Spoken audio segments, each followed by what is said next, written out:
Angular 16 pre-release version has introduced a new feature called required inputs. When we normally define an input property for a component or directive, we generally give the @input and along with that the input names and the type.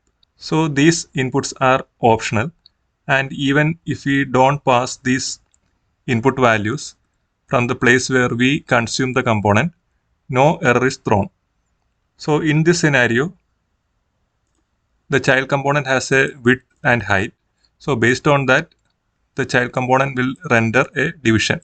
So without these values, it does not make any sense to render the application. So here you can see that nothing is present. So in such scenarios, we can make these inputs as required. So from Angular 16 onwards, a new flag called required will be available, and we can pass it inside the @input decorator.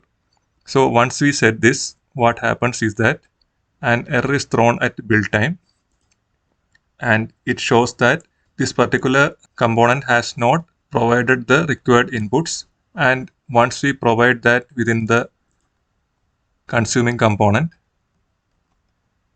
immediately the error goes away, and you can see that the expected result is achieved. So hope you are able to get a good idea about the required inputs introduced in Angular 16 pre-release version. See you soon. Thank you.